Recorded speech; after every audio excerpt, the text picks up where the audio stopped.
Let's go. Good morning. It is Saturday, May.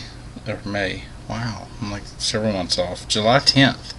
Saturday, July 10th. I know it's been several days, quite a few days actually, since I've done one of these. I've had a lot going on, been very, very busy, and learned some important lessons in not doing them. So today's title, as you saw, is Walk Straight the Path Before You, and the word for the day, it comes out of Jeremiah 31, verses 9 through 12. They shall come with weeping, and with supplications I will lead them. I will cause them to walk by the rivers of waters, in a straight way in which they shall not stumble. For I am a father to Israel, and Ephraim is my firstborn.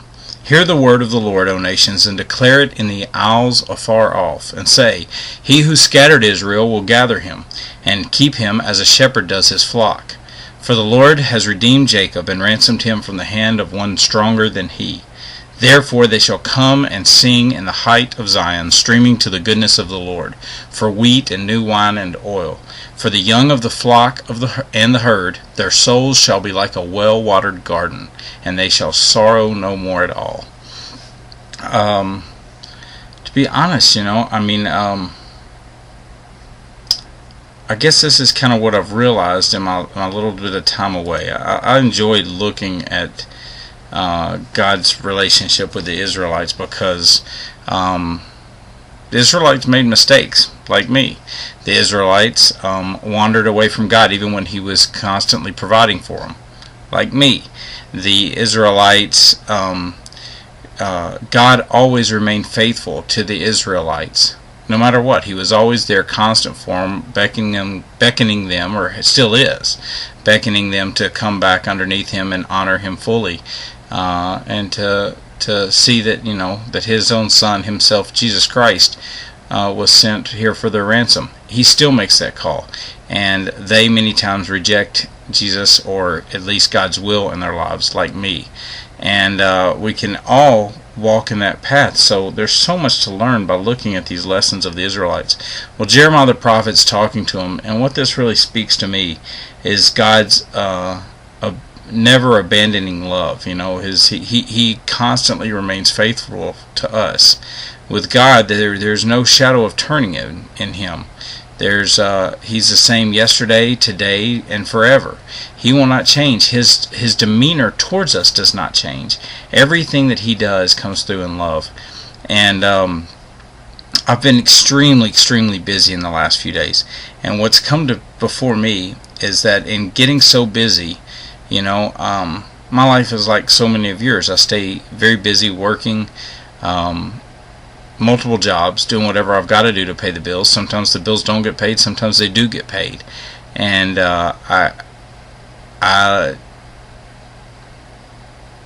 many times whenever things get tough, I end up relying on myself and my own strength and my own sustenance, as opposed to leaning closer into the things of God and honoring Him. And this past week, I've just gone through it, to be honest with you. I've been exhausted, I've been tired, I've fought a lot of battles in different arenas. And what I've come to realize is that when things get tough, I cannot stray away. I've missed doing my daily devotionals every day. I haven't done them hardly at all this week. And it's affected me. It's affected me on a daily basis. I've gotten so busy with life yet again that, it just, to where I would get up and I would talk to God in the morning, but I wasn't looking forward to talking with Him. I got up distracted, thinking about what that day was going to hold. And I lost sight of my first love, and lost sight of what has been giving me so much joy and so much energy and purpose in every moment of my days. And so,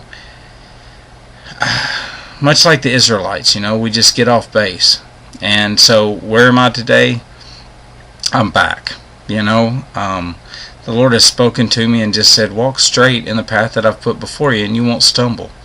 And if you will just, although God allows circumstances to come into our life that may scatter the flock and scatter us into isles of desolation, just like the nation of Israel got scattered. Although circumstances happen, and you get sent out, and the circumstance of life drive you out into some wilderness. God is calling us back together, and what awaits us on the other side of this experience that we have here is so much beyond words and worth and even our own imagination, that the new wine and the oil and the fellowship, constant fellowship, that our souls will be like a well-watered garden. How beautiful is that in light of the dry weather we've been experiencing, how much I've been watering our flowers, trying to keep them going, but that I won't have to work to water anymore. It'll just be well-watered constantly. That's my prayer. And so where am I? I've been going through it.